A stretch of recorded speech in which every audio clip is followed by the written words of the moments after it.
दोस्तों, अग्नि 5 का टेस्ट किया जाना था डीआरडीओ की तरफ से, लेकिन वो टेस्ट किसी कारण से डिले हो गया। वैसे अभी भी गुंजाइश है कि उसका टेस्ट जल्दी ही कर लिया जाएगा, लेकिन उससे पहले ही एक बहुत ही सॉलिड खबर निकल कर आई है। इस खबर को सुनने के बाद आपका आज का दिन बन जाएगा, क्योंकि 2021 की ये सबसे अच्छी खबरों में से एक है। मैं आपको बता दूं कि हमारे डीआरडीओ ने K5 के ऊपर जो काम करना शुरू किया था, उसे पूरी तरह से कंप्लीट कर लिया है और K5 के टेस्ट के लिए पूरी तरह से डीआरडीओ तैयार है। यानी जैसे ही पॉलिटिकल क्लियरेंस मिलता है डीआरडीओ को, उसके बाद डीआरडीओ इसका टेस्ट करने जा रहा है। जी हाँ, विशाखापट्टनम के तट पर इसके टेस्ट से संबंधित सारी चीज़ों का अरेंजमेंट कर भी लिया गया है। K5 आप जानते होंगे कि एक सबमरीन लॉन्च बैलिस्टिक मिसाइल है, जो कि ऑब्वियसली न्यूक्लियर कैपेबल मिसाइल है। और मैं आपको बता दूं कि इसकी जो रेंज है वो है 5000 किलोमीटर। ये अग्नि 5 से कई ज़्यादा खतरनाक मिसाइल मानी जाती है। यानी ये आपको प्रोवाइड करवाती है आपकी सेकेंड स्ट्राइक कैपेबिलिटी। मान लीजिए आपके दुश्मन ने आपके ऊपर अटैक कर दिया, पहला अटैक उसने कर दिया। ऐसी परिस्थिति में आप उसके ऊपर अटैक कैसे करेंगे? तो आपकी जो एसएसबीएम है वो ऑलरेडी पानी में है, इन मिसाइलों से लैस है। तो इसके बाद होगा ये कि आपकी सबमरीन आपके दुश्मन देश के पास पहुंचेगी, जितना हो सके उतना नज़दीक पहुंच जाएगी।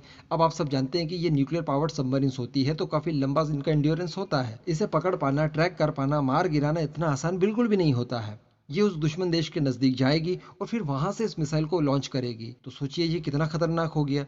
ये किसी बैलिस्टिक मिसाइल जो कि सतह से लॉन्च की जाती है, उससे कई गुना ज़्यादा खतरनाक होती है। ये चूंकि सबमरीन से लॉन्च होती है, इस वजह से इसकी रेंज भी बढ़ जाती है, क्योंकि आप दुश्मन देश के एकदम नज़दीक तक पहुंच जाते हैं, उसके बाद इसे लॉन्च करते हैं। तो ऐसी परिस्थिति में ये दुनिया की सबसे खतरनाक मिसाइलों में से एक मानी जाती है। ऑलरेडी इसकी रेंज जो है 5000 किलोमीटर है, 2-3000 किलोमीटर आप सबमरीन से पहुंच गए, तो कुल मिलाकर 8000 की रेंज आपने इसकी कर दी। समझ रहे हैं आप? मैं आपको बता दूं 2015 में इसे क्लियरेंस दिया गया था, यानी डीआरडीओ ने बनाना शुरू किया, प्रोजेक्ट को मंजूरी मिली थी सरकार की तरफ से। उसके बाद अब डीआरडीओ ने इसे डेवलप कर लिया है। बताया जा रहा है कि इसके टेस्ट के लिए विशाखापट्टनम के तट पर एक सबमर्सिबल पेंटून भी बनवा लिया गया है डीआरडीओ की तरफ से, जिसकी सहायता से इस मिसाइल को लॉन्च किया जाएगा टेस्ट के लिए।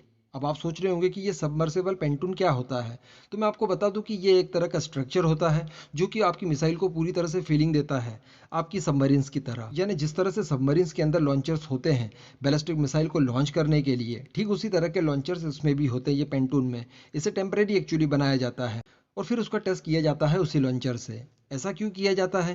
क्योंकि मैं आपको बता दूं कि इस तरह की मिसाइलें जब डेवलपमेंट स्टेज में होती है, इनका पहली, दूसरी या तीसरी बार टेस्ट किया जाता है बिगनिंग में, उस समय इस तरह के लॉन्चर्स की ज़रूरत पड़ती है। मान लीजिए कि आपने टेस्ट किया, सबमरीन से डायरेक्टली कर दिया और आपकी मिसाइल इस समय अंडर डेवलपमेंट में है। पहला टेस्ट ही आप कर रहे हैं, किसी तरह की कोई प्रॉब्लम आ सकती है। ऐसी परिस्थिति में क्या होगा? यह आपकी पूरी सबमरीन को डिस्ट्रॉय कर देगी लॉन्चिंग के दौरान। जबकि आप इस तरह के पेंटून में करेंगे तो कोई प्रॉब्लम नहीं है। अगर आपका टेस्ट गड़बड़ होता भी है तो उससे आपको कोई लॉस नहीं होगा। जबकि आप सबमरीन से अगर लॉन्च कर रहे हैं और वहाँ कोई गड़बड़ हो जाती है तो आपको 1.5-2 बिलियन का चूना यूं ही लग जाएगा। तो इसलिए इस तरह के सबमर्सिबल पेंटून लॉन्चर्स बनाए जाते हैं समुद्र के अंदर गहराई में। तो इस तरह के लॉन्चर्स बनवा लिए गए हैं डीआरडीओ की तरफ से।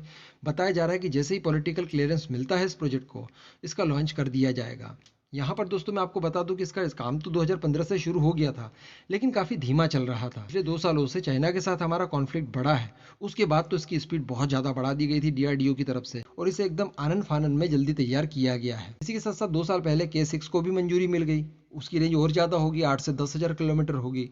और सबसे बड़ी बात दोस्तों यहाँ पर एक और मैं आपको बता दूं कि ये जो K5 मिसाइल होगी, ये भी मिर्व टेक्नोलॉजी से लैस होगी। एक साथ 10 टारगेट्स को अटैक कर पाएगी ये। तो ये भी बहुत बेहतरीन बात है। जो हम लोग अग्नि 5 के लिए सुन रहे थे, वही चीज़ इसमें भी इस्तेमाल की जाने वाली है। तो ये बहुत ही सॉलिड प्रोजेक्ट है कुल मिलाकर। यहाँ पर आपको काफ़ी कुछ चीज़ें क्लियर हो चुकी होंगी। इससे संबंधित एक बहुत ही ज़्यादा डिटेल वीडियो मैं बनाने के लिए पहले से ही प्लान कर चुका हूँ, लेकिन बीच में कुछ समय नहीं मिल पाया, इसलिए अभी तक नहीं बना पाया। लेकिन अभी 1 सप्ताह के अंदर आपको इसकी वीडियो मिल जाएगी, जिसमें मैं आपको पूरी डिटेल से के सीरीज़ मिसाइलों के बारे में बताऊंगा।